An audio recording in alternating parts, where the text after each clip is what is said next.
इकरा चौधरी। धन्यवाद अध्यक्ष महोदया। आज हमारे राष्ट्रगीत के 150 वर्ष पूरे होने पर हो रही महत्वपूर्ण चर्चा में गर्व के साथ एक भारतीय होने के नाते मैं अपने विचार रखना चाहती हूँ। सदन में इतिहास को तोड़ मरोड़ कर पेश करके फिर से मुस्लिम तुष्टीकरण के नाम पर भारतीय मुसलमानों को कटघरे में खड़े करने की कोशिश की जा रही है।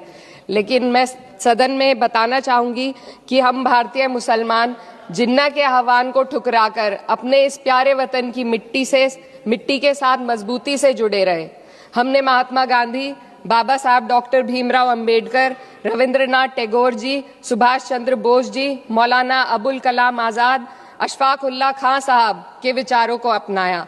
हम भारतीय मुसलमान इंडियंस बाय चॉइस हैं, बाय चांस नहीं। वंदे मातरम के किन छंदों को राष्ट्रगीत के तौर पर अपनाया जाए, यह फैसला सर रविंद्रनाथ टैगोर और सुभाष चंद्र बोस जी जैसे नेताओं के परामर्श के बाद हुआ। क्या अब हम उन महान नायकों की समझ पर प्रश्न चिन्ह उठाएंगे? उन्हें देश को बांटने वाला और तुष्टीकरण करने वाला कहने का पाप करेंगे? उन महान हस्तियों ने वंदे मातरम के उन छंदों को अपनाया जिन्होंने देश के हर वर्ग, हर धर्म के मानने वालों को एक सूत्र में पिरोने का काम किया। और मैं एक घटना आप लोगों के सामने रखना चाहती हूँ। वर्ष 1998 में उत्तर प्रदेश सरकार के मंत्री रविंदर शुक्ला जी ने स्कूलों में राष्ट्रगीत को गाना अनिवार्य कर दिया था। लेकिन तब के तत्कालीन प्रधानमंत्री अटल बिहारी वाजपेयी जी ने, जो उस समय लखनऊ के दौरे पर थे, उत्तर प्रदेश सरकार के इस फैसले पर नाराजगी जताई और यूपी सरकार ने राष्ट्रगीत को अनिवार्य करने वाले मंत्री को बर्खास्त कर दिया था। अब मैं सत्ता पक्ष से सवाल करना चाहूंगी।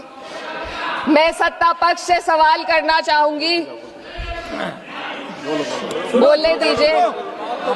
मैं सत्ता पक्ष से सवाल करना चाहूंगी कि जो विजन आजादी के समय के लोगों का था राष्ट्रगीत को स्वेच्छा पर छोड़ने का, उसी का अनुसरण माननीय अटल बिहारी वाजपेयी जी ने किया, तो क्या वे भी मुस्लिम तुष्टीकरण कर रहे थे? जी नहीं। अटल बिहारी वाजपेयी जी राजधर्म निभा रहे थे। देश में सब धर्मों को एक साथ लाना, सबके जज्बात का एहसास करना ही सबसे बड़ा राष्ट्रवाद है। माननीय अध्यक्ष महोदया, आज हमें वंदे मातरम के असली भाव को समझना जरूरी है।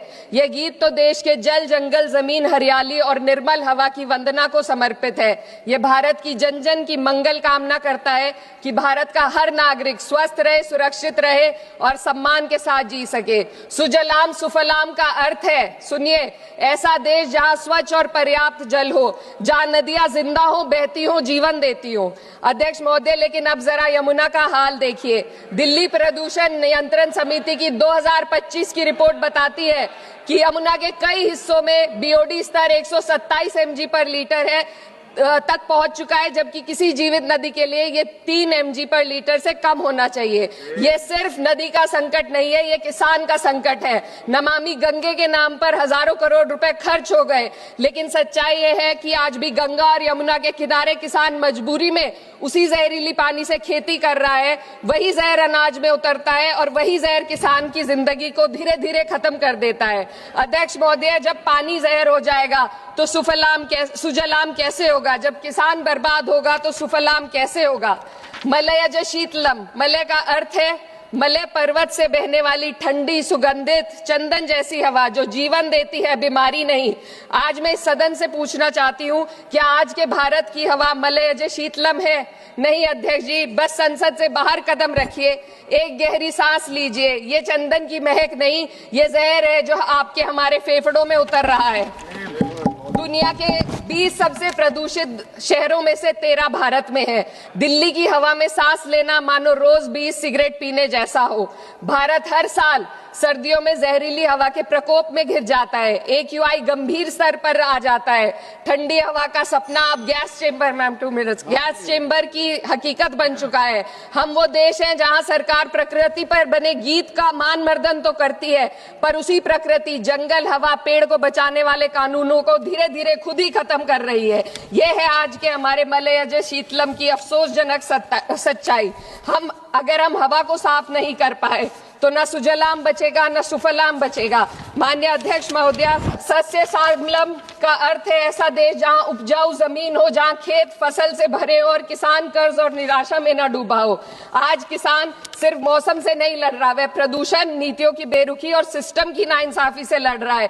एक तरफ कॉर्पोरेट के लोन माफ होते हैं, दूसरी तरफ किसान को उसकी वाजिब एमएसपी भी नहीं मिल पाती है।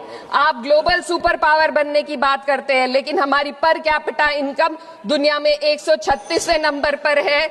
हम अपने छोटे पड़ोसी देश से भी पीछे हैं। हमारे लोग $2,500 तक भी नहीं कमा पा रहे एक साल में, और जिन अरबपतियों की ये रक्षा करते हैं वो इतना पैसा एक सेकंड में कमा लेते हैं। आज वंदे मातरम को बुनियाद बनाकर राजनीति की जा रही है, लेकिन जमीन पर जंगल पूंजीपतियों को सौंपी जा रही है। आदिवासियों को उनके घरों से उजाड़ा जा रहा है।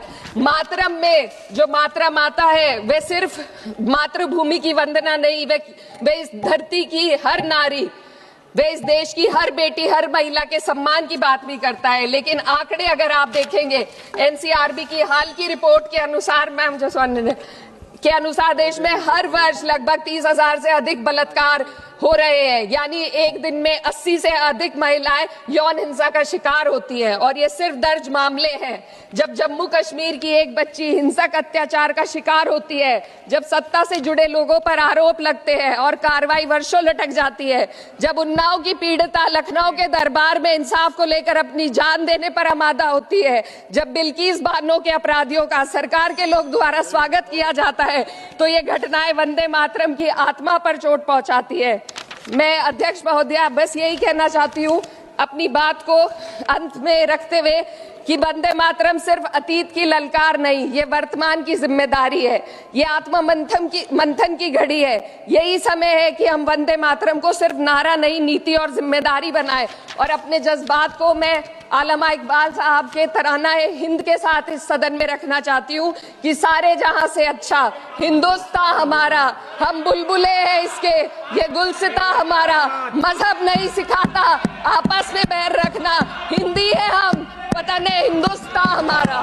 श्रीमती लवली आनंद, श्रीमती